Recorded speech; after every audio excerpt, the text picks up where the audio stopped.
সালমা, আর কাঁদিসনি, ওসব কথা সব ভুলে যা।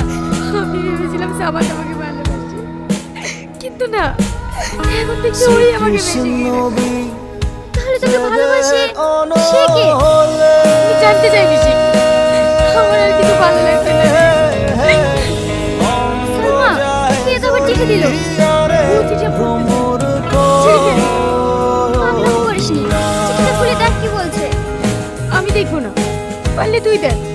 তুমি একটা বুদ্ধু, যারা তোমাকে খারাপ বলে তুমি নিজেও জানো না। কথাটা শুনতে হবে। একবারের কথায় কান না দিয়ে তুমি সামনে আগাও, তুমি অনেক বড় হবে। ইতি তোমার না দেখা ভালোবাসা। আমি আর সহ্য করতে পারছি না, এখন আমি কি করবো তুই বল। তুই একটা কাজ কর, ওকে কোনো জায়গায় দেখা কর লেগে তুই একটা চিঠি লে। চিঠি তো লিখবো, তোকে দেবো কি করে? তুই এই জানলার ধারে চিঠিটা লিখে ঝুলি রাখ, ও ঠিক এসে নিয়ে যাবে। কি রে সালমা, কি করছিস? মাই, সেই চিঠিটা লিখে কোন জায়গায় একটা চিঠি দিয়ে গেছি। আমি জানি তুমি আমাকে দেখার জন্য অধীর আগ্রহে বসে আছো, তুমি আমার অনেক ভালো। তুমি জানো, আমার মনে হয় তুমি আমাকে দেখলে ঘৃণা করে চলে যাবে। বিশ্বাস করো সালমা, তোমার ঘৃণা আমি মানতে পারবো না। কেন জানো? কারণ তোমাকে আমি অনেক ভালোবাসি। আমি চাই না তুমি আমাকে ঘৃণা করে অনেক দূরে চলে যাও, কারণ তোমাকে আমি অনেক ভালোবাসি। তোমাকে ছাড়া আমি থাকতে পারবো না। I love you Salma.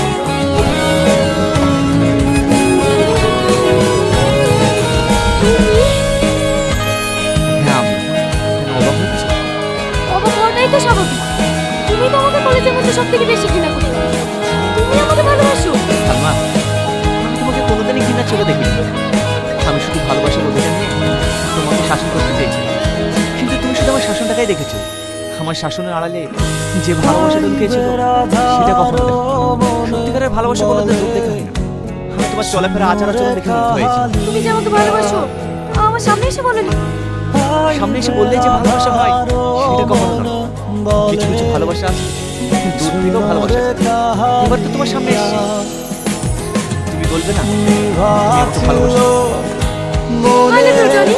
আমিও তোমাকে অনেক ভালোবাসি।